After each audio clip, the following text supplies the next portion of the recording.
Good morning and welcome to our 2025 interim results presentation. This morning, we'll start with a high-level overview of our performance for the period, and I will then hand over to Zaid Manjra, our Group Financial Director, who will take you through the detail of our financial results for the first half. I will then update you on how we are progressing against our various strategies. We'll talk about our performance, what's worked and what hasn't, and how we view the outlook for the balance of the financial year and beyond, before moving on to questions. So starting with an overview of the recent period. Our first half has been financially more challenging than we anticipated, and this is fundamentally due to the performance of our apparel businesses in South Africa and Australia, both of which are currently undergoing fairly significant transformations. Within this context, whilst group sales were up 5.7% for the period, adjusted EBIT was down 13.7% and adjusted diluted HEPS down 19% as a direct result of the lower contributions from our apparel businesses. From a divisional perspective, our food business continues to demonstrate its remarkable strength and resilience and the trust customers place in our Woolies brand. We delivered another excellent result with sector-leading growth, consecutive month-on-month market share gains, and a return on capital still north of 50%, and this notwithstanding the investments we're making for future growth. In FBH, we have made significant progress against a number of initiatives to support our value chain transformation, or what we call VCT, an initiative we've shared with you before, and one of the most transformative undertaken by FBH business in decades. As you know, our VCT will drive multiple capability shifts across systems, processes, logistics, including the delivery of enhanced planning capability and a centralized inventory model. Unfortunately, during the period, we incurred some operational challenges in the upgrading of our inventory management system within the distribution center. This upgrade is a single but a pivotal component within our broader value chain transformation. The challenge we had in transitioning, however, temporarily disrupted the flow of product into our stores over the key trading period. Our inventory flow was further disrupted by late deliveries from suppliers, which in turn amplified the lack of availability in stores and online. All in, that unfortunately impacted sales and, more importantly, profit over a critical festive period, and we'll talk to this in some detail a little bit later on in the presentation. Very pleasingly, however, our fashion business delivered positive volume growth over the period, which is something we haven't seen done for quite some time. Our beauty business also continues to strengthen, growing sales in the double digits and further entrenching its position as the beauty shopping destination in the country. Our financial services business, WFS, is performing well and turned in a strong underlying result, continuing to deliver the healthiest impairment ratio in the sector. So in summary, looking at the combined performance of our South African businesses, which includes our growing African markets, Woolworths South Africa delivered turnover growth of just over 9%. Notwithstanding a very strong food performance, the reduced profit from our FBH business meant that EBIT was down 3% on last year. I think an important call-out is the impact of our increased CapEx. Whilst EBIT was down 3%, EBITDA was actually up almost 3%, reflecting the significant investments we're making, and Zaid will talk to this a little bit later. Turning to Australia, there is no doubt that the performance of our Country Road Group business has been pretty disappointing and is currently performing well below its potential. Unquestionably, the macros remained a factor throughout the period. Retail footfall and spend is under significant pressure, but to be candid, our financial performance is more symptomatic of where we find ourselves as a business. Whilst the sale of David Jones has been transformational for our group, the upshot is that having separated COG from David Jones, COG was left with inefficient structures and processes and significantly elevated costs arising from the diseconomies of scale post that separation. We shared with you at our last results that this business is in the midst of a restructure, a complete overhaul in fact, to reconfigure its operating model and reset its structural economics as a standalone business. any restructuring of this nature inherently brings with it a degree of disruption, and even more so, given we've undertaken it in accelerated timeframes. And that's weighed on the short-term performance of the business, and in turn, on our group's bottom line result. And again, we'll unpack this in more detail a little bit later. But it's not all bad news coming out of Australia. Aside from the progress we've made in our accelerated restructuring initiatives, we also successfully sold the Bourke Street property in Melbourne. You'd recall that when we sold David Jones in 2023, we retained the Bourke Street flagship property and shared with you that it was a non-strategic asset for us. We have now sold that building, and we are very pleased not only to have recognized the profit on disposal, but to now finally close the David Jones chapter. So in summary, whilst our bottom line performance has been disappointing, and I'm certainly not happy with the result we've turned in, it's specific to our apparel businesses, which we know are in the throes of significant transformation. The restructuring underway is really about building foundational capabilities and the optimal structure and processes our apparel businesses really need to drive long-term sustainable growth. And I have every confidence in the outcomes that this will achieve, notwithstanding this temporary impact on our financials. Importantly, we have a strong customer base and a loved and trusted brand, and we continue to lead the market in many respects.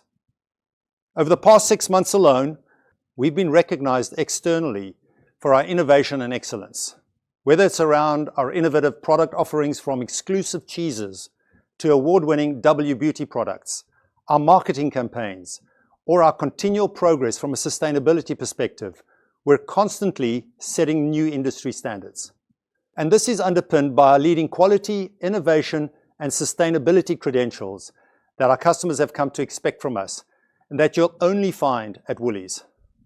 And in doing so, we're also bringing more and more customers into our brand, and I look forward to sharing with you shortly how our new loyalty program is going to elevate our proposition even further. Turning now to our Good Business Journey, or what we call GBJ, which is really about creating a meaningful, positive impact on our planet, our communities, and our people.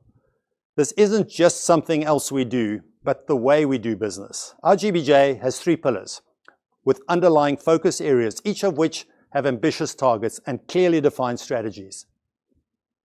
As a largely private label business, with equally committed suppliers and an integrated supply chain, we're able to ensure that we are ethical and fair in our sourcing, right the way through our supply chain, from farm to fork, and from the factory floor to all of our stores. This is our first pillar. Our second pillar is about building a thriving and resilient environment. We are committed to working towards net zero impact and a just transition to a low carbon economy. And then the one I'm particularly passionate about is our inclusive justice pillar, which encapsulates our commitment to diversity and inclusivity and enhancing the well-being of all our employees, customers, and communities. We continue to be recognized externally for our Good Business Journey. In some further highlights during the period, we were named amongst the world's most trustworthy companies, the only South African company to make this list. We were recognized by Kantar as the leading retailer for sustainability in South Africa for the 3rd consecutive year. We further increased our S&P Global Sustainability rating, which is already well above the industry mean. And we have now achieved full membership of the Global Ethical Trading Initiative, which exemplifies our commitment as a business to ensuring worker well-being throughout our supply chain. But it's also about our own people, and very pleasingly, Woolworths has been acknowledged as a top employer by the internationally recognized Top Employers Institute for having their highest standards of excellence regarding our people value proposition and employment practices. To us, all of these things matter. These achievements reflect our ongoing commitment to creating a positive impact across all aspects of our business, as you've come to expect of our Woolies brand. Of course, achieving this is only possible with the support of our incredible teams. And I'd like to take a moment here to thank our people for their passion and determination and their commitment to our business. I also want to extend a deep gratitude to our loyal customers for their continued trust and support. And a big thank you as well to our suppliers whose dedication and hard work every single day helps create the exceptional Woolies difference. And with that, I'll now hand over to Zaid to share some of the financial detail behind our recent performance. Thank you, Roy. Good morning and welcome, everyone.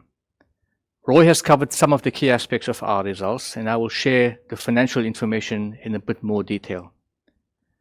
At the outset, it's important to note that even though the trading environments have improved from where they were a year ago, they have remained challenging for the 6 months under review. Firstly, I will provide an overview of the group's performance, including sales and earnings, and then I will cover the performance of each business. Looking at the group's financial overview, our food business delivered another excellent performance in the half. However, this was offset by weaker performances from both apparel businesses. Group sales of 40.3 billion rands is 5.7% up on last year and 6.2% up in constant currency. It's worth noting that Woolworths South Africa sales grew by 9.1%, which is commendable growth in the current macro context. From an earnings perspective, the adjusted EBITDA of 4.5 billion was 6.4% lower than last year, while adjusted EBIT of 2.8 billion was down 13.7%. This reflects the high depreciation and amortization charge, which is driven by the phase of heightened investment that we are currently in. I plan to go into more detail on that a little later. Group earnings growth was impacted by the negative operating leverage of our apparel businesses and by certain one-off items in the base and in the current year. These one-offs include the Woolworths Financial Services IFRS 17 credit adjustment in the prior period and costs related to David Jones post the sale that are now absorbed in the current year. Consequently, adjusted profit after tax is 20% lower and ADHEPS of 169 cents per share declined by 19.4%. The group has declared an interim dividend of 107 cents per share based on a 70% payout ratio of group headline earnings, which is in line with our group dividend policy. At the 2023 financial year presentation, we advised that we were entering into a period of heavier investment to build core capability and support our growth ambitions and future revenue streams. We said that we would be investing up to 10 billion rands over the next 3 years and that this would likely impact some metrics negatively in the short term. Separately, our balance sheet has been strengthened by the sale of the Burke Street property in Australia, and I plan to provide more detail on that shortly. Group net borrowings of 4.7 billion rands is lower than the 5.6 billion at the end of our last financial year, and net debt to EBITDA at 1.37 times remains well within our targeted range. The balance sheet is healthy and will continue to provide a solid foundation for our ongoing growth strategies. Our return on capital employed of 17% remains well above our cost of capital, although lower than last year. As always, it's helpful to understand the context we are operating in. In South Africa, the consumer environment has been steadily improving since the formation of the GNU. The encouraging political landscape has brought with it an improvement in confidence following a period of multi-year lows.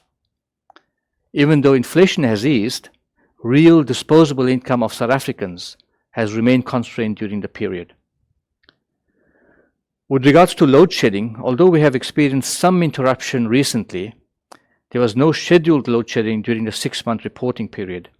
And even though this brought much needed relief for the country, we did experience intermittent electricity disruptions in parts of the country. It's worth noting that a large proportion of savings from lower diesel utilization versus the prior period was offset by the high tariff increases levied on electricity usage. Looking ahead, there's a fair amount of uncertainty, both domestically and globally, in respect of short-term South African fiscal policy and US policy. Turning to Australia, which may be less familiar to most, consumers remain under intense pressure, grappling with persistently high living costs, impacting real disposable income and the spending behavior of consumers. Real GDP is at a 32-year low. Interest rates have been at 12-year highs with no relief in 2024 and the highest amongst global peers. However, about 2 weeks ago, the RBA announced a modest 25 basis points cut in cash rates, which is expected to provide some relief for the Australian consumer. During the period, the Australian dollar has also continued to weaken, contributing to inflation and adding further financial strain to importers. The Australian retail sector remains a tough environment. There have been 2 prolonged recessions in the past 18 months and only 2 quarters of positive real growth in the last 2 years. The discretionary apparel retail sector has been particularly hard hit, with domestic consumer demand contracting for the first time outside of COVID. Retailers in response, like ourselves, have engaged in aggressive discounting to attract price-sensitive consumers, particularly but not exclusively, during major sales events like Black Friday and Cyber Monday. This has significantly compressed GP and significantly eroded profit margins of businesses. A number of businesses, including many well-known brands, have been placed into administration or have filed for bankruptcy. Of course, our business too has been impacted by these market dynamics. Having said that, at an underlying level, our Country Road Group remained profitable during this challenging period. Just to turn to the sale of the Bourke Street property, you will recall that when we sold the David Jones business in 2023, we retained the flagship property on Bourke Street in Melbourne as a non-strategic investment asset. In the first half, we accounted for rental of 108 million from this property, and in December, we successfully sold the property for 2.6 billion rands and recognized a post-tax capital gain of 792 million. The proceeds of the sale will be repatriated to South Africa after retaining a portion in Australia for working capital requirements. The repatriated funds will be used to reduce debt and invest in value-accretive opportunities in line with our capital allocation principles and framework.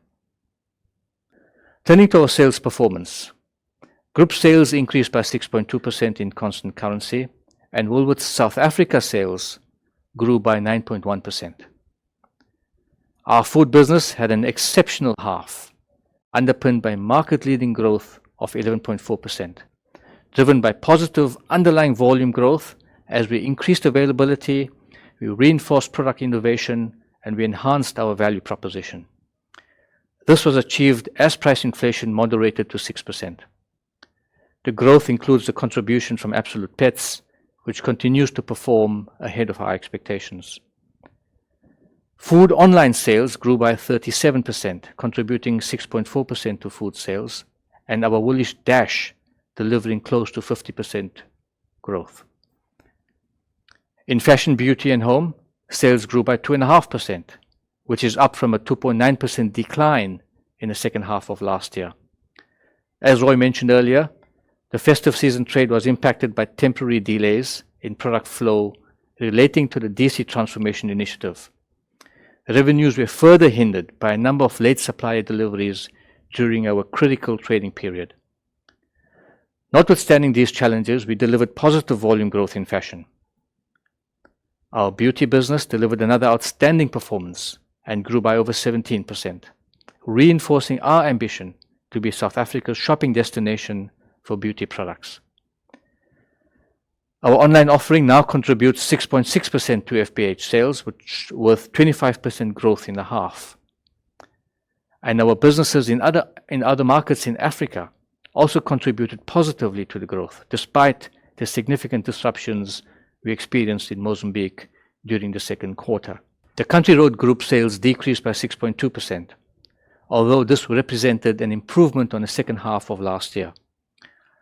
We also saw further improvement in the last 8 weeks of the half, specifically over Black Friday, Cyber Monday, and the run-up to Christmas. And within the brands, Trenery delivered double-digit growth, while Country Road performed in line with last year. The other brands, of course, have been more challenging. During the period, we also embarked on a fundamental reset of our operating model, causing a significant amount of disruption in the business, which Roy will unpack a little later. Moving on to the segmental earnings. The group delivered a EBIT of 3.2 billion rands, and there's a significant gap between EBIT and EBITDA performance, and this reflects the impact of increased investments. It's worth noting that the fixed depreciation charge makes up more than 50% of the decline in EBIT. Woolworths South Africa, which includes the food, FBH and WFS businesses, decreased by 3.1%, with EBITDA increasing by 2.7%. The food business now contributes 63% of group sales versus 59% last year, and 62% of profit versus 49% last year. It remains our largest and strongest business and a driver of growth in the group. Food EBIT is up almost 8% at 1.7 billion, while FBH EBIT is 17.7% lower at 763 million. The Woolworths Financial Services underlying profit after tax was a pleasing 6.6% up on last year, excluding the one-off IFRS 17 adjustment we included in the prior period. As is evident, the Country Road Group performance had a material negative impact on the overall group performance, while a EBIT of $14.2 million, which is 72% below last year. Moving on to the results of each business, I will focus on the key metrics. The detailed income statements can be found in the appendix to the presentation. As I've mentioned earlier, the food delivered an outstanding performance in the first half with strong top-line growth and gross profit margin improvement, as well as best-in-class return metrics. Our like-for-like sales growth of 7.3% is industry-leading, which is testament to its resilience and the strength of our brand. Improving availability continues to be one of our top priorities, and we delivered record levels over the festive season. The GP margin increased to 24.9%, which is up 30 basis points, and this was driven by more targeted and effective promotions as well as value chain efficiencies, which offset the negative impact of the increased online sales and further investment in price. An increase in operating expenses from investments in growth initiatives and the inclusion of Absolute Pets resulted in expense growth of 15.2%. The adjusted EBIT is up 7.8% to 1.7 billion, delivering an EBIT margin of 6.7%.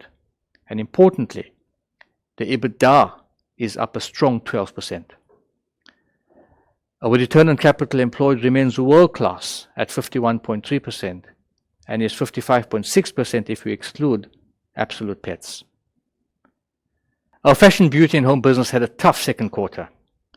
Although we had a successful Black Friday campaign in November, December was heavily impacted by the stock flow issues called out earlier, which impacted availability and ultimately, of course, the top line. In line with our strategy to improve space productivity, net trading space was reduced by 2.1% year on year. Our GP margin reduced by 1.7 percentage points to 46.3%. And this was the result of higher promotional contribution to sales, one-off supply chain costs associated with the distribution center transformation, and the margin dilutive effect of a growing beauty contribution. Expense growth was contained to 4.5%, supported by the reduction in space, notwithstanding the increased costs from our capital investments. Our FBH business delivered a EBIT margin of 9.8%, and the return on capital at 16.9% remains above our cost of capital. The Country Road Group result is disappointing. I've already covered sales for the period. In terms of gross profit margin, we intensified the levels of discounting and promotional activity to effectively manage our inventory and stock turn.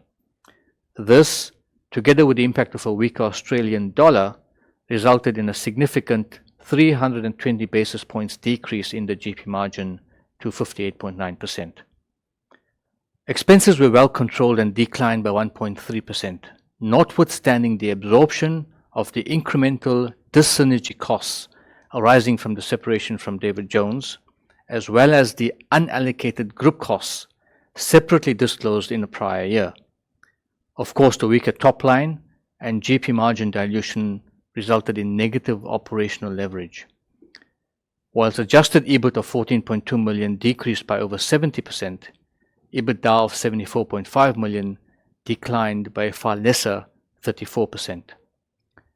Given the performance during the period, and in the light of the current macro outlook, we will be testing the carrying value of the assets of the underperforming CRG brands in the second half. Woolworths Financial Services delivered underlying profit growth of 6.6%. The closing book grew by 1% year-on-year, excluding the legal book sale, whilst the impairment rate improved to 5.4% and remains industry-leading. Return on equity of 22.3% remains healthy and is in line with last year. Moving on to CapEx, the balance sheet and cash flow. We previously communicated a more intense investment phase with plans for CapEx spend of approximately 10 billion rands as we optimize our business and invest for growth. These investments will underpin a shift from our fix, strengthen and reposition phase to optimizing, investing and growing. More specifically, the investments are primarily targeted at foundational capabilities, capacity building and growth strategies. The value chain transformation initiatives in the FBH business and increased supply chain capacity in food represents a significant proportion of the spend. Naturally, we will continue to evaluate and optimize our CapEx plans throughout this phase to ensure continued alignment with our capital allocation framework. The investment in the current year will be in the region of 3 billion rands. Having invested 1.6 billion in the first half, we forecast spend of a further 1 to 1.4 billion rands planned for the second half. I'd like to reiterate that our balance sheet remains healthy, and it was of course further strengthened by the proceeds received from the sale of the Bourke Street property. Net borrowings of 4.7 billion at period end is net of $226 million of cash in Australia, arising mainly from the sale of the property. Our gearing ratios are well within internal limits and bank covenants, with net debt to EBITDA at 1.37 times. The return of capital employed of 17% remains well above our cost of capital. Return on capital for the period has been impacted by lower profit contributions from our apparel businesses and the significant investments in longer-term projects and the acquisition of Absolute Pets last year. Looking at our cash flow waterfall, we generated positive free cash flow of 600 million rands in the half. Working capital has increased by 800 million, primarily due to the increase in inventory and the timing of cash flows arising from the shift in the trading calendar. Net finance costs include lease costs and interest on borrowings, which have increased due to higher levels of debt and higher interest rates. Other major cash outflows include 1.6 billion rands on CapEx and 1 billion rands on dividends. The period ended with a favourable decrease in net gearing of 863 million, benefiting from the proceeds received from the sale of the Bourke Street property. I would like to close with an update on trading performance over the first 8 weeks of the second half and provide some guidance on price inflation and space growth. Food sales are strongly up at 12.2%, with expected price movement for the second half to be between 4 and 5%. In fashion, beauty and home, sales are up 3%, and importantly, full price sales are up 9.2%, also with an expected price movement of between 4 and 5%. In Country Road Group, the first 8-week sales declined by 15.7%. There was a significant drop-off in footfall post-Christmas, contributing to the weak sales. That brings my review to a close. Back to you, Roy. Thank you, Zaid. So turning now to an update on our strategies. I think it's important to note that our core strategies haven't changed materially from what we shared with you last year. And that's because we are confident in them. Where we have let ourselves down, though, has been in aspects of our execution. And you'll see how we are completely focused on addressing this. You may recall we shared the slide with you at our last results presentation to outline the progress we have made in our multi-step strategic journey. As a group, we've begun shifting gears from our phase of what we called fix, strengthen and reposition to our next phase of optimize, invest and grow. But of course, each of our businesses is at a different stage within this overall journey. If I can take you back 3 years ago, there were some concerns within the market that our foods business was ex-growth. We addressed that question head on, and I think time has proven that our confidence in our food business and our ability to execute our strategies was fully justified. As you've come to expect of us, we're going to take the same opportunity now to directly and candidly answer some of the key questions you may have, particularly around the performance of our apparel businesses. Starting with CRG, a number of you may be questioning, given the financial performance over the period, whether this business's underperformance is cyclical and therefore fixable, or symptomatic of a bigger and more structural issue. In answering this, I'd like to take a minute to recap the very deliberate steps we have been taking to get to where we are today.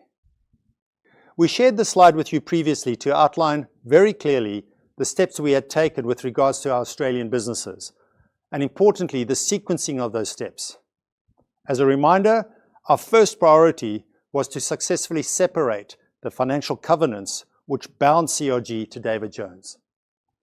Having improved the profitability and performance of David Jones through a series of very deliberate initiatives, we then divested of the business itself, a transaction which turned out to be not only very well timed, but more importantly, transformational for our group in removing over 21 billion rand in liabilities from our balance sheet and enabling the reallocation of capital as well as management focus towards the more value-accretive initiatives in our core Woolworths and CRG businesses. Our third step involved significant work to effectively separate what was a well-entrenched set of shared services between CRG and David Jones. This was an extremely complex process, and whilst an element of stranded costs still remains to be rationalized, as Zaid mentioned, as of this year, these stranded costs are now fully absorbed and will no longer be reported on separately. So coming into FY25, with CRG unshackled from DJs, we were still left with a business model, a set of structures and processes that simply were not fit for a standalone business. And this brings us to the current fourth step in our plan, reconfiguring our operating model to set CRG up as a standalone entity with the ability and capability it needs to execute on its strategic potential. This restructuring is effectively full scope and end-to-end. It's about reconfiguring the operating model to enable the effective execution of a portfolio of brands strategy. In other words, a true house of brands. It's about optimizing structures, processes, and ways of working to improve efficiency and flexibility. It's about rationalizing the cost base, and more specifically, the excess costs we inherited as a result of the separation from David Jones. But it's also about investing in new capabilities that can be leveraged to the benefit of all the brands. And of course, it's about shifting the culture of the organization too. It is an unprecedented degree of change, and in fact, the most change this business has experienced in its history. To give you a sense of the sheer extent of it, over 80% of all roles outside of stores have been impacted in some shape or form, whether they're being streamlined and rationalized, or whether they're changing scope, or whether they're newly created as we invest in new capabilities. Effectively, 4 out of every 5 roles have been impacted. Now, I'm sure you can appreciate any transformation of this nature and magnitude brings with it a degree of business disruption, and that's been further amplified by the fact we've undertaken it in a record time frame. It's also taking place in a pretty constrained and highly promotional trading environment, which has exacerbated the degree of negative operational leverage we're experiencing. And of course, that's impacting short-term performance. Now, we could have tackled this over an extended time frame, but that would have simply prolonged the inevitable. It may have saved us in short-term performance, but it would ultimately have cost us in delivering on our longer-term opportunity. A painful near-term trade-off, perhaps, but knowing the potential of this business and what's to come, it was imperative that we quickly establish the standalone capability to go after and realize our ambitions. So what does all of this mean for CRG? It means that we are well on track to complete CRG's restructuring before the end of the financial year. It means CRG enters FY26 well set up to begin delivering to its true potential, with an appropriate operating model and cost structure for a branded specialty retailer. It means a set of structural economics that will see CRG delivering to its margin targets, and it means the finalization of the fourth step of our plan. So back to the question, is CRG's underperformance cyclical and therefore fixable, or symptomatic of a more structural issue? This is a moment in time. Clearly, after its separation from David Jones, CRG's business model was no longer fit for purpose, which is why we're reconfiguring the business end-to-end to set it up as a standalone, world-class omnichannel retailer. So yes, part cyclical and part structural, but our plans effectively address both. This is absolutely fixable. As you know, we've been giving a lot of focus to the brands themselves, reducing some of the overlap that existed and driving greater clarity and distinction in the positioning of each of our brands, enabling them to pursue a more defined market opportunity. Our leading Country Road brand continues to perform, and the expansion into new home categories, including the scent range, has surpassed expectation. The reset and the repositioning of Trenery is gaining strong momentum, delivering double-digit growth month after month, and we expect to see Witchery delivering an improving performance from its upcoming winter collection, with their repositioning work having started shortly after Trenery's. And here's a video showcasing Trenery's journey to date. Our journey began just over 2 years ago as we reimagined how Trenery creates and connects with the world around us. We started with the data undertaking the largest research project in Country Road Group's history to gain a deep understanding of our customer, what they needed from Trenery, and how the brand fit with the broader House of Brands strategy. With these incredible insights and a deep respect for our founding principles, we set out with a renewed purpose, to bring luxury to life for our customers. We established a new brand platform and a clear direction for our teams. We refined our identity, collaborating with master typographer Andrew Woodhead on bespoke branding. At the same time, we turned our focus inward, strengthening our team and culture. With a foundation set, we shifted our focus to product, rethinking how we design collections to better connect with a customer we now understood more deeply than ever. A customer who values detail, whose high standards set the benchmark for our own. Provenance took precedence over promotion as we made considered shifts, right-sizing our product mix and stock holdings, marginally raising prices, reducing discounting, and focusing on sustainable growth in full price sales and profit. As we continued to evolve our collections, we began to focus on strengthening our connection with customers and driving long-term growth. Standing here 2 years later, I'm incredibly proud to say we're now seeing remarkable success in our top-line results. In the first half of this financial year, we achieved double-digit year-on-year growth across sales, profit, active customers, and new customer acquisition. I'm especially grateful that we stayed the course in the early days. We believed in our strategy, listened to our customer, nurtured our early signs of success, and built upon them.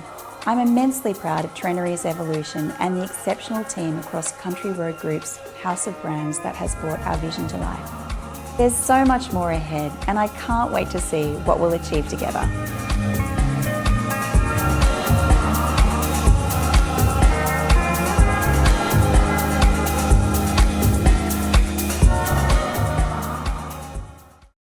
Turning now to our fashion, beauty and home business.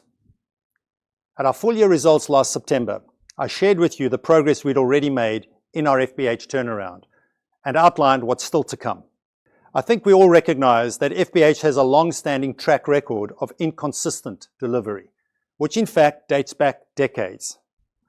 Inconsistency fundamentally driven, I believe, by a lack of investment in foundational capabilities. That's prevented the business not only from delivering to its full potential, but in delivering consistently.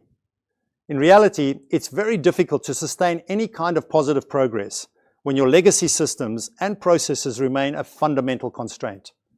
And that's what's changing, and that's what's different now. You've seen this slide before. It outlines FBH's two-phase turnaround. Like CRG, FBH is probably going through the most change it's ever experienced as a business. Phase 1 focused on getting the right product at the right price, which is really the more creative component around the design and buying of product. And this drove a step change in the underlying financial health of the business. Our full price sales, our trading densities, and our GP margin. Commitments we made to you and commitments we've delivered on.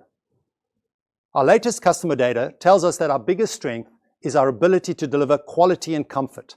And we've strengthened those perceptions even further around fit and value. I'd say we're probably around a 7 out of 10 in this regard, which means we've still got a bit of work to do, but we are now intensifying our focus on phase 2. Our data also tells us that our customers' biggest frustration is not finding their size. So the second phase of our fashion turnaround is about ensuring our product shows up in stores and online the way it should, ensuring our customers have full access to what's on offer. Simply put, product availability. Getting availability right, consistently, remains our single biggest commercial opportunity, but it requires significant investment and transformation of our systems and processes. It's about operational execution. We've shared with you before that we're investing over 1.5 billion rand in our value chain transformation. As I mentioned earlier, our VCT will drive multiple capability shifts across our organization, transforming our ability to execute our strategies and deliver consistently. Notwithstanding the good progress we've made on a number of elements within our broader VCT, we're probably still only halfway through this phase of our turnaround, as you can see reflected in our progress score. As I mentioned up front, Q2 and more specifically the months of November and December was, however, a setback for us, in that one of the major initiatives during the half, the implementation of our DC transformation, did not go as well as we'd expected. And we simply weren't able to resolve it in time. And that hampered our ability to get product into our stores. We also faced a number of inbound supplier delays over the half. And all of this impacted seasonal newness, particularly in our women's wear, as well as replenishment of our core lines, with the lowest levels of availability, in fact, occurring over the month of December itself.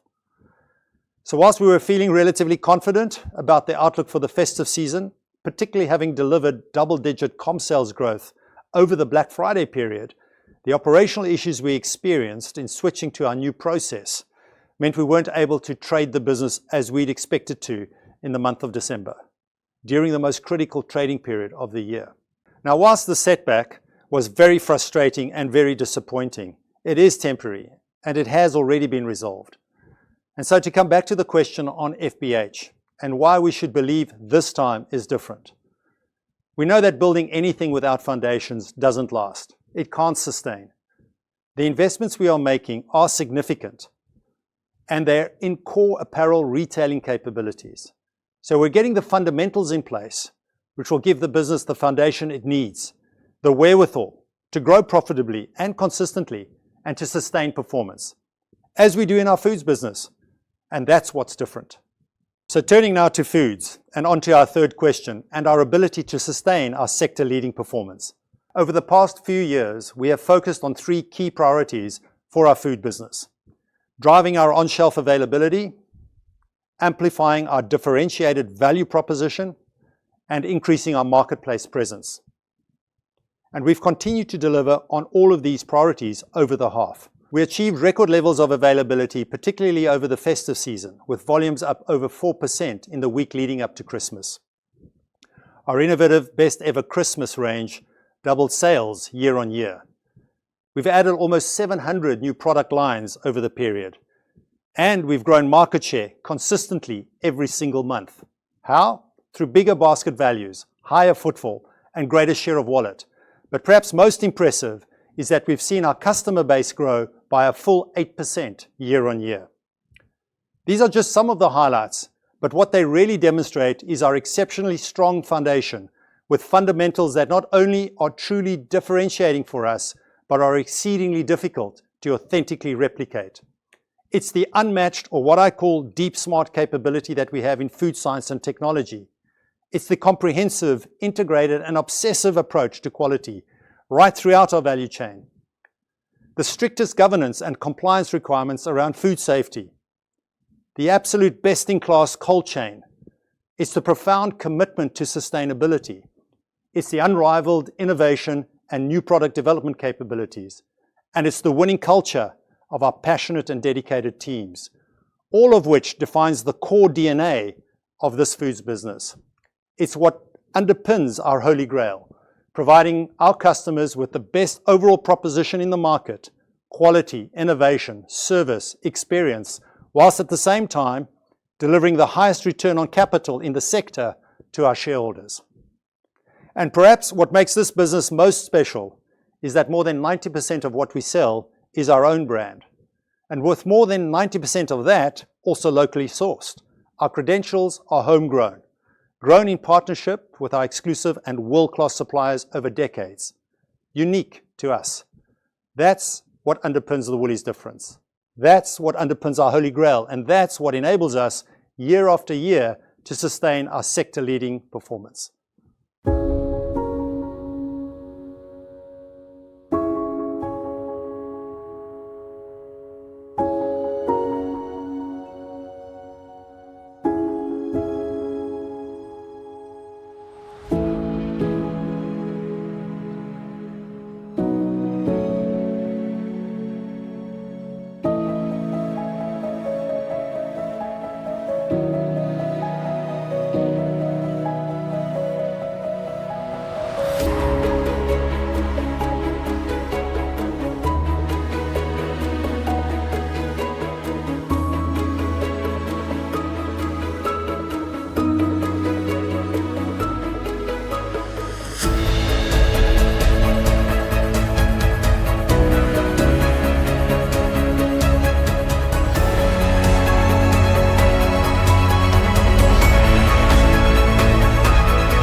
So coming back to our three priorities, you've seen we're driving our on-shelf availability, and you've seen how we keep raising the bar on our value proposition.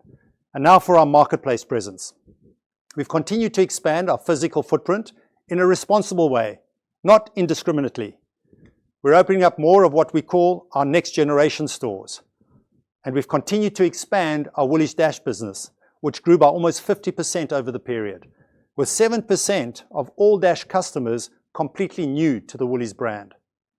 We've not only enabled more stores for Dash, but we've also increased slot capacity by over 30% across all our delivery channels. And to elevate our customers' omni-channel experience even further, I'm excited to share the recent launch of our Woolies After Dark concept. It's early days for us, but we've already opened more than 20 trial sites in partnership with Uber Eats and Engine. This is a first-to-market offering, a dedicated Uber fleet using Woolies cold chain technology, bringing you the Woolies difference until midnight and making the lives of South Africans even more convenient. So as you can see, we're investing in and growing our customer reach across a number of channels. We're also investing in a number of very specific strategic growth initiatives. A year ago, we announced the launch of Woolies Ventures, a dedicated team and simplified processes focusing exclusively on our strategic growth initiatives.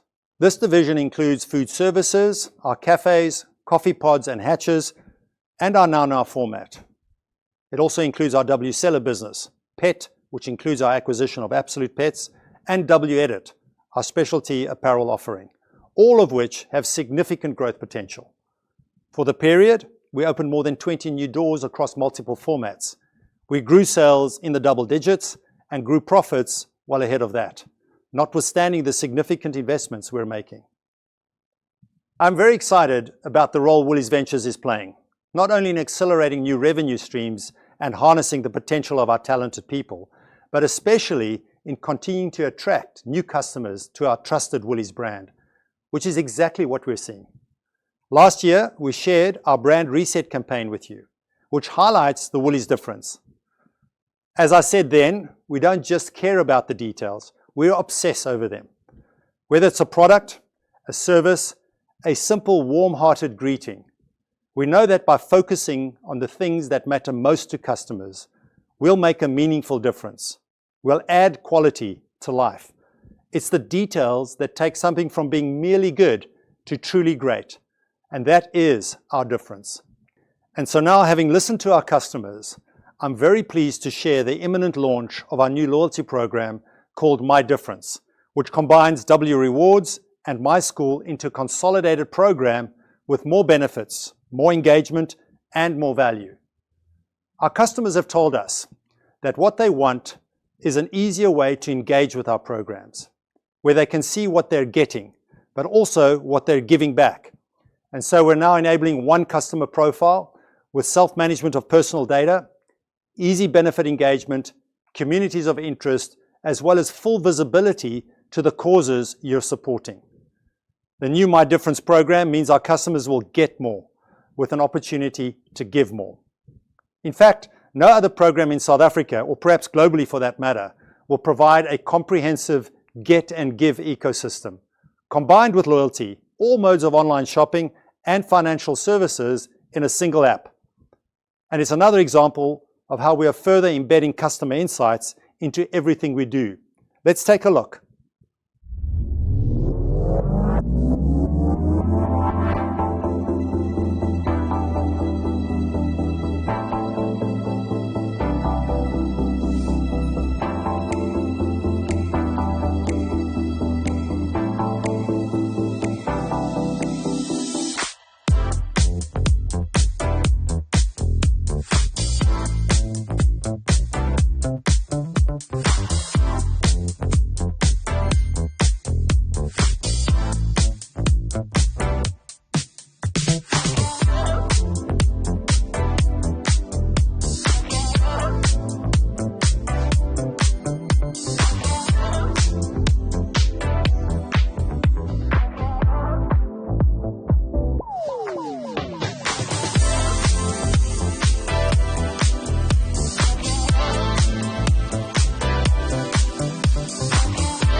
Turning now to the outlook for the balance of the second half and beyond.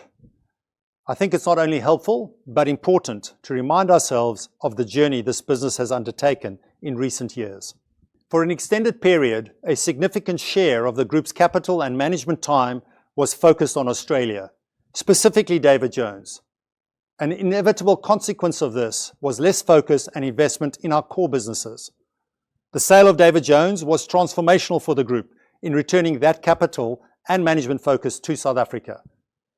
And we've now put very deliberate and sequenced plans in place to improve the foundational capability of our businesses, to set them up in a way that can give full effect to our strategies and sustain a more consistent level of financial performance. This takes time and it takes investment. 18 months ago, when we presented our FY23 results, we said that we were investing in various organic growth and growth-enabling initiatives to optimize and grow our businesses.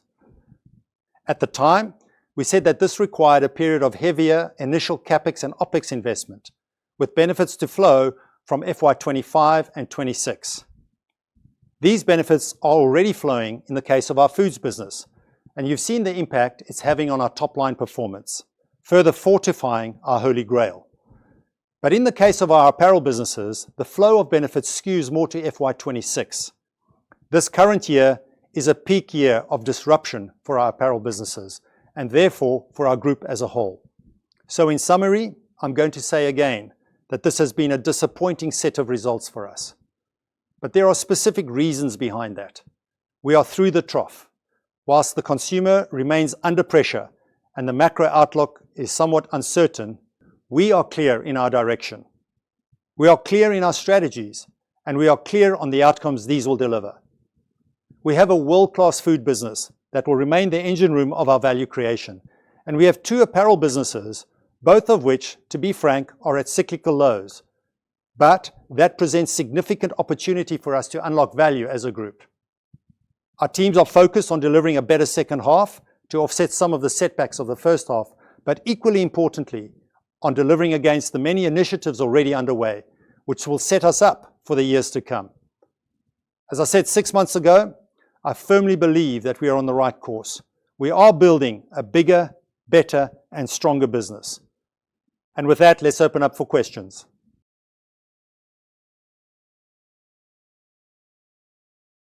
Good morning and welcome to the Q&A section of our interim results presentation. Our first question, Roy, food had price inflation of 6% versus Shoprite at the 2 to 3% range. Is this a concern going forward, given that your price points are increasing relative to peers? All right, well, thank you for the question. I think it's important to remember sort of at the outset that our inflation tends to lag that of our peers, both on the way up and on the way down, by virtue of our largely exclusive supplier base and the relationships we have with them. But you will certainly see it continuing to ease. I think there are two other factors here. I think firstly, mix. We're seeing in our business higher inflation on key categories where we have higher market shares, for example, coffee, chocolate, produce. Where you have seen prices really come down is in our commodity lines, maize and rice, which are much more bigger, or much more, I guess they're bigger components of our peers' baskets. The second thing is that we're selling a lot more on full price, and that's a real testament to the value customers see in our product. So we're certainly not lifting prices. In fact, we're continuing to invest in price. We've spoken before about the investment we've made of almost R1 billion in pricing. And that's not to mention the continued investment we're making in product quality and new product development. And that strategy continues, and it's proving very successful for us in shifting perceptions in the market around overall value proposition. And in fact, I think very pleasingly for us, when you look at our food customer base, it's increased by 8% during the period, which speaks to the value our customers see in our proposition. Thanks, Roy. We have a question on CRG. It appears, given CRG's performance over the period, that the impact of the sale of David Jones on this business has been greater than you anticipated. Can you comment on that? Yeah, I think the extent of the dyssynergies arising from the separation has been slightly more than we'd expected. But the bigger reason behind the drop in EBIT has in fact been the negative leverage as a result of lower gross profit in dollar terms on last year. In fact, if you look at our OPEX for CRG, it's actually declined year on year. And that's notwithstanding the dyssynergy costs and, of course, the unallocated costs, which we've now fully absorbed as well. So we're actually controlling core costs pretty well. The issue has been more a function of top line and gross profit. And that's the result of two things, really. The macroeconomic environment being significantly tougher for significantly longer than expected. And secondly, the increased promotional activity, the intense promotional environment, a factor, plus a significantly weaker Australian dollar, which have impacted GP margin. I think had it not been for the dyssynergy and the unallocated costs, we would have been able to offset more of the impact of the declining gross profit. So these sort of David Jones costs certainly impacted our P&L, but the bigger issue behind the negative leverage in the period has really been a top line in GP1. Thanks, Roy. Sticking maybe with Country Road Group, how confident are you in your ability to still achieve your 10% EBIT margin target, given the current performance of the business, and how dependent is margin recovery on a better macro outlook?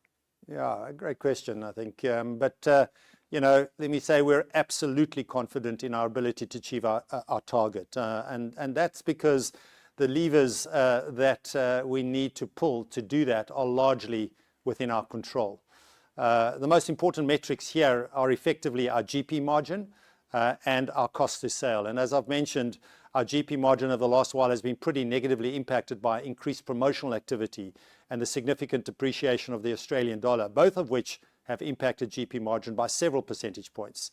And now, whilst the macro is out of our control, a key part of our restructuring in CRG is consolidating supply and driving greater economies of scale in how we source. And that will provide input margin savings, which, all things being equal, will be supportive of a better GP margin.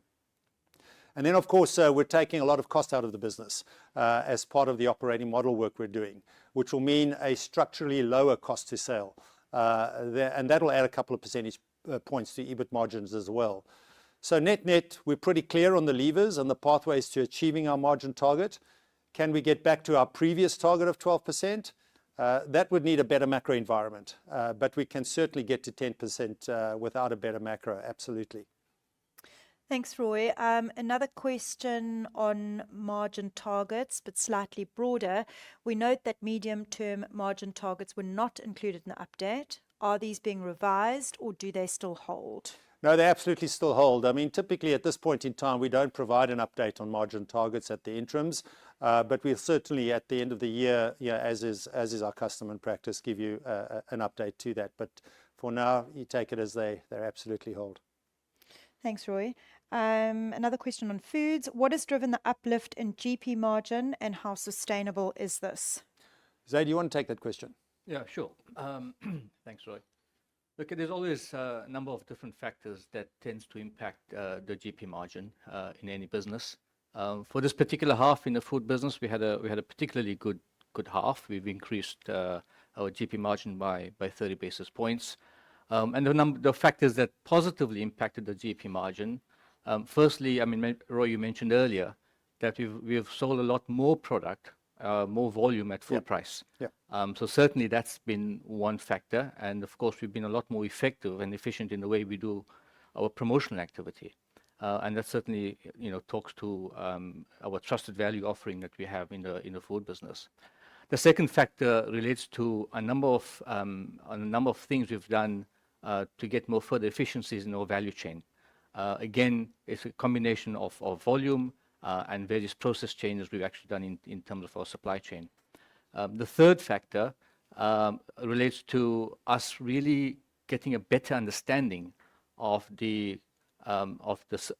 demand versus supply, and we understand we're a lot better in terms of forecasting our demand, and through the use of various data, use of analytics, it enables us to achieve a lower waste number in the food.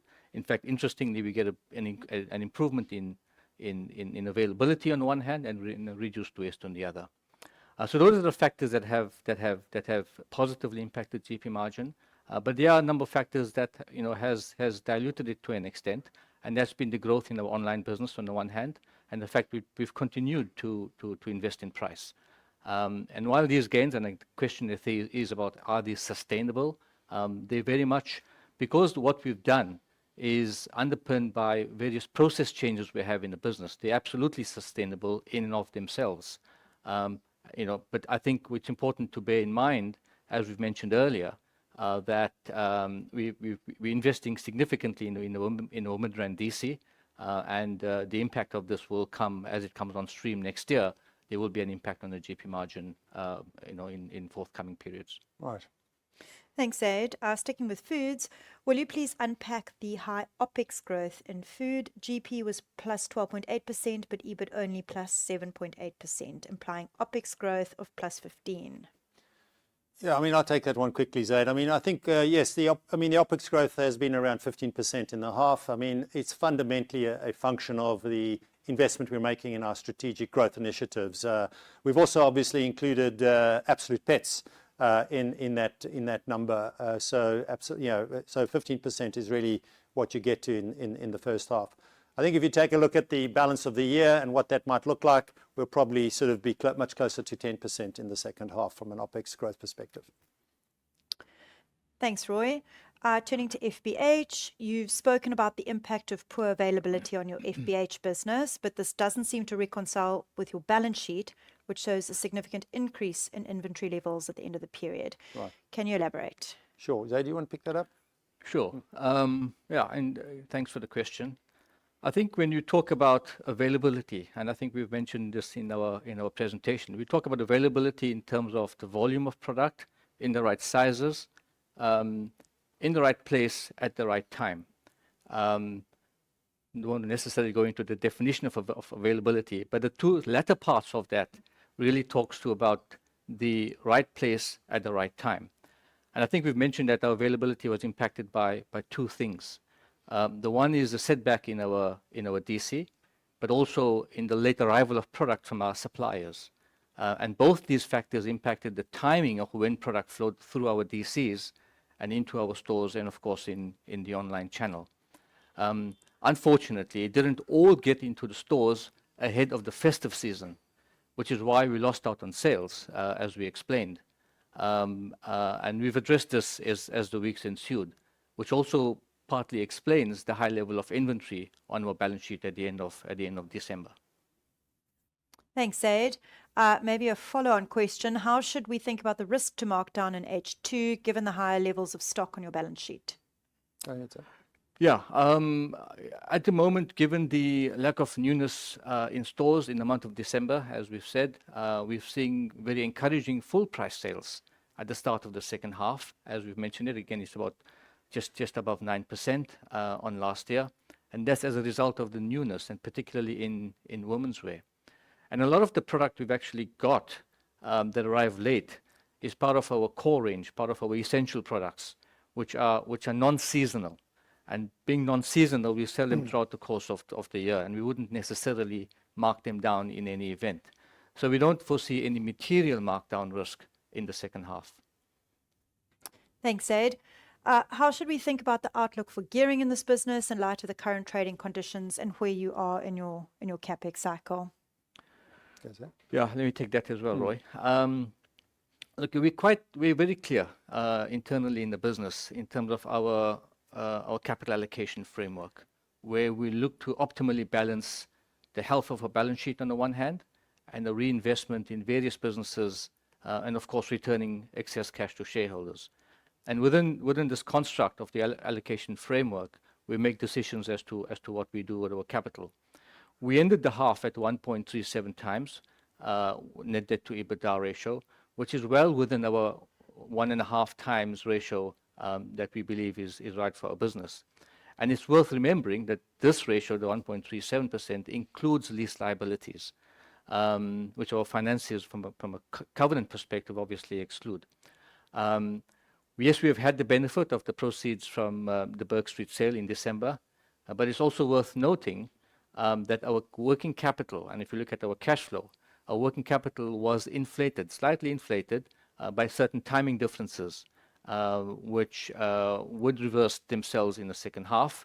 And we've also in the peak of our capital expenditure cycle. And as soon as we've been through this, you'll start seeing this net debt to EBITDA returning to levels you're more accustomed to seeing. Thanks, Zaid.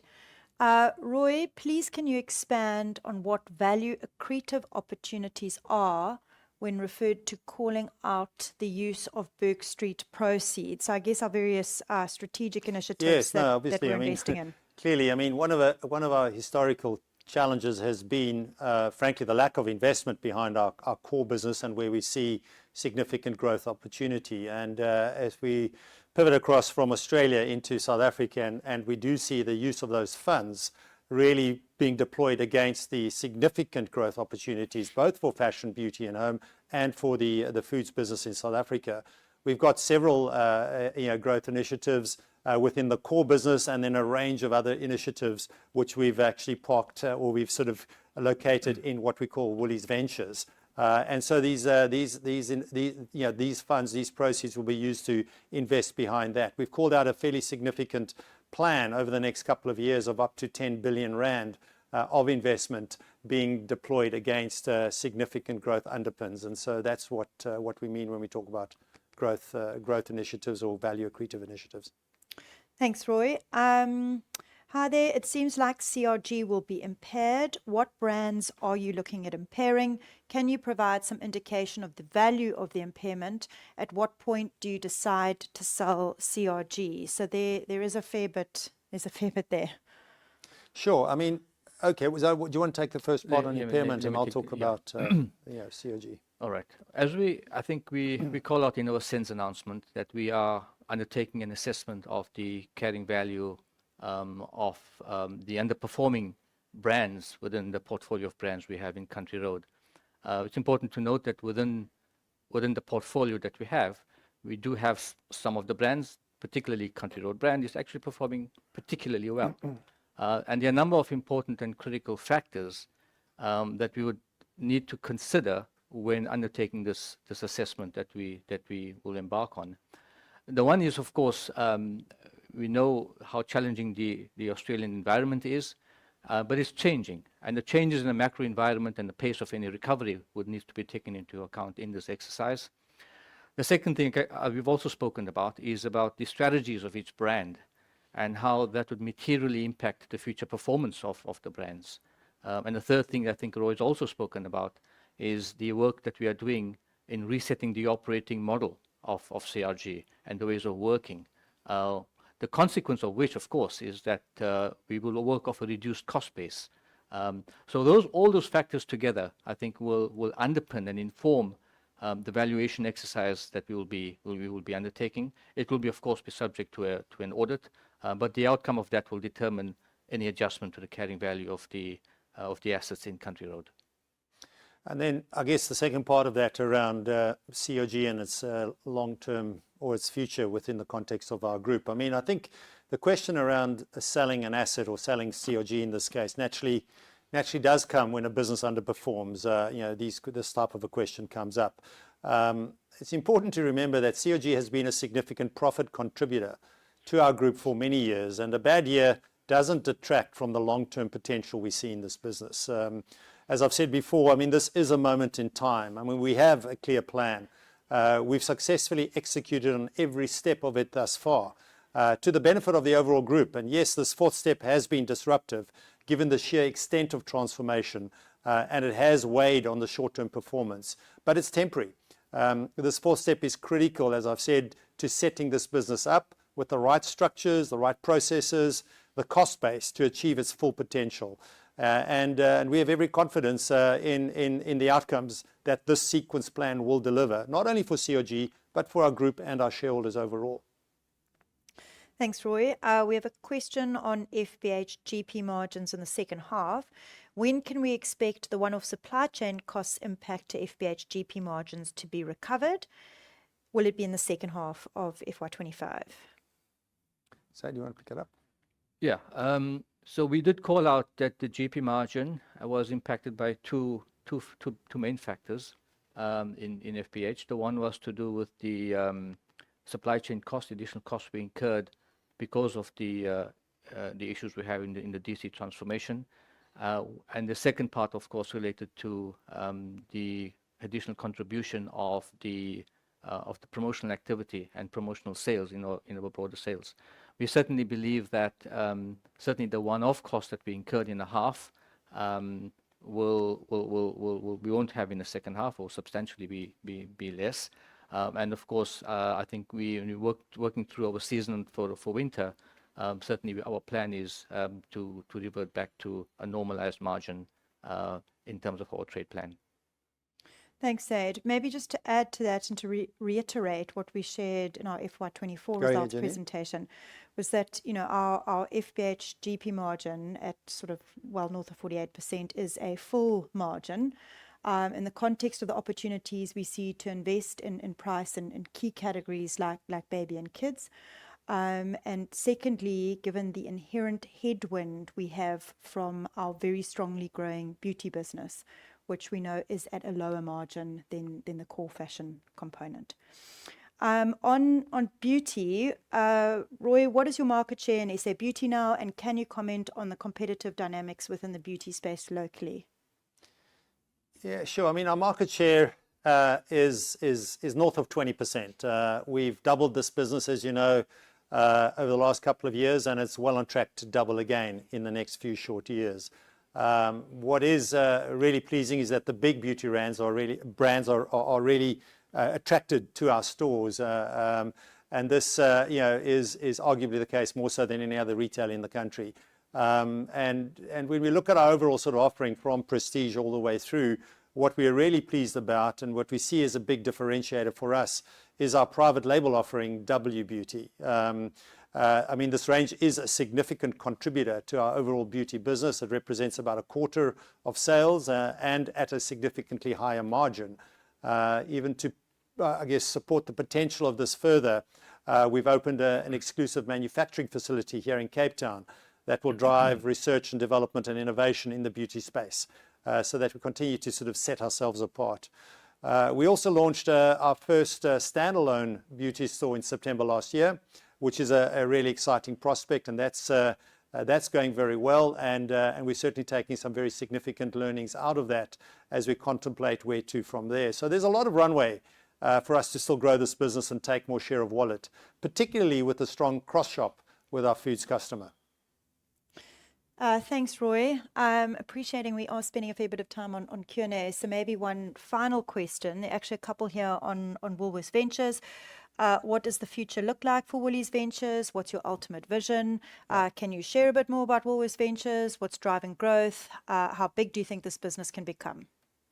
Yeah, I mean, this is a really exciting piece of our business. It does sort of encapsulate a number of the bigger growth initiatives that we have, but it was a concept of Woolies Ventures set up specifically as we moved from optimizing and investing and growing that first phase of our turnaround and strategic journey, I guess, to where we find ourselves today is really accelerating very specific strategic growth initiatives.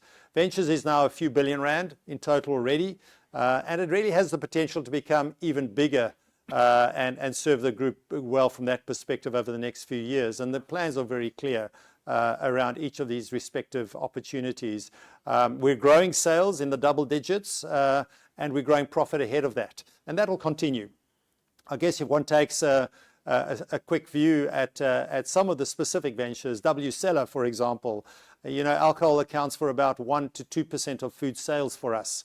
Our market share in wine is around 15%. We only have 3% of spirits and beer, which represents significant opportunity for us to roll out our standalones. We have almost 30 of those today, and we think we can easily get to 3 times that from a market opportunity perspective. On our food services side, we have about 75 cafes up and running, and less than 150 coffee carts. But we have 350 food stores, which also represents significant opportunities for us. Our market share in the food service sector is really about 1%, and we think we can grow that 5 times at least. Pet, as you know, we're already the established market leader in this space. We see a lot of scope to grow our business. The market here is generally quite fragmented, and so the opportunity to structurally consolidate, I think, is absolutely there, and we're all over that. And then WEdit, which is really our curated offering of Woolworths apparel. We've got 35 stores already now, but we have more than 100 food standalone stores, and we do find the opportunity to place a WEdit in proximity to a food standalone as a massive opportunity. So it's an untapped proposition that we can go after. That's the opportunity we see becoming even more accessible to our foods customer in parts of the market. So a number of initiatives, each with their very specific growth prospects and plans, and we see this division becoming a more significant part of the group as we go forward. Roy, Zaid, thank you very much. That brings our interim results presentation to a close. We look forward to engaging with many of you over the next few days, but as always, please feel free to reach out if there are any further questions we haven't had the time to Thank you, get to Janine, today. and yes, we certainly look forward to catching up with everyone over the next few days, and thank you for your time today. Yeah, thank you, everyone.